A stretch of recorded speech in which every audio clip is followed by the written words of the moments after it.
আসসালামু আলাইকুম রহমতুল্লাহ। নতুন মুরগি নতুন ডিম আসলে খুবই ভালো লাগে। এখনও কিন্তু আমরা হয়তো পুরান খামারি, এখনও কিন্তু আমাদের মনে আনন্দ লাগে মুরগিগুলো যদি নতুন ডিম আসে। তো আজকে ওই যে আপনাদের 3800 লেয়ার বাচ্চার কথা খবর মনে আছে কিনা জানি না, অবশ্যই আপনাদের মনে থাকার কথা। 3800 যে লেয়ার বাচ্চা ফেলিয়েছিলাম, সেই লেয়ার মুরগি কিন্তু এখন ডিম দিয়েছে।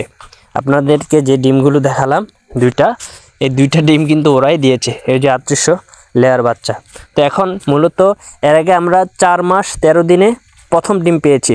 তো এখন এই সেটের যে ডিমগুলো 4 মাস 11 দিনের মাথায় আমরা ডিমটা পেয়েছি। একটু অভিজ্ঞতা হলো, যেহেতু 2 দিন আগে ডিম আসলে এরকমই আপনাদের হয়তো 10 দিন 15 দিন এদিক সেদিক হতে পারে।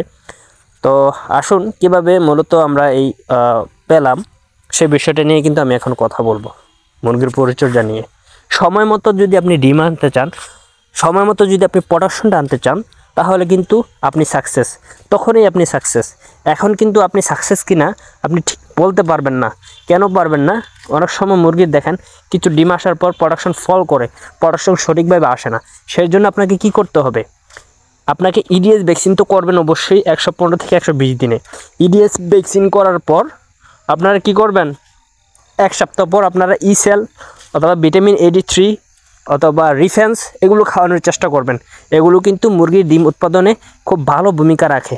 যে ওষুধগুলোর কথা বললাম, এগুলো কিন্তু ভিটামিন জাতীয় ওষুধ। আমি আবারও বলছি, ওষুধগুলো হচ্ছে ইসেল অথবা ভিটামিন AD3 অথবা রিফেন্স।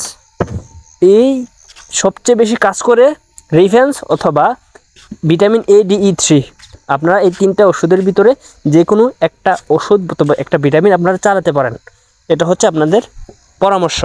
তো এখন 4 মাস 11 দিনের মাথায় যে ডিমগুলো আপনারা পেলাম, আসলে মুরগির ডিমগুলো কি এভাবে চলে আসছে?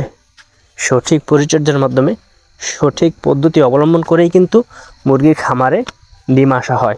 প্রোডাকশনটা যদি আপনি 92 থেকে 95% আনতে চান, অবশ্যই আপনাকে মেহনত করতে হবে, আপনাকে সঠিকভাবে লালন পালন করতে হবে। অনেকের মুরগি আছে যে বায়া 50% 60%-এর উপরে কিন্তু আর মুরগির প্রোডাকশন উঠছে না। এতে করে কি হচ্ছে?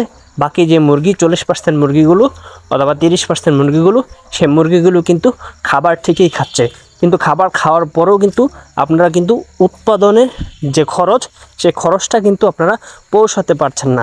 খরচটা কিন্তু আপনারা লাভটা টেনে আনতে পারছেন না। এখন যেহেতু ডিমের বাজার কম, এখন লাভ করা খুব কঠিন হয়ে যাচ্ছে। তবে তারপরেও 1 থেকে 1.5 টাকা থাকতেছে আমাদের খামারিদের এখন। তো সকলে এতটুকুই আপনাদের মেসেজ, আপনারা ভালোভাবে মুরগি লালন পালন করেন। ভালো থাকুন, সুস্থ থাকুন। আসসালামু আলাইকুম রহমতুল্লাহ।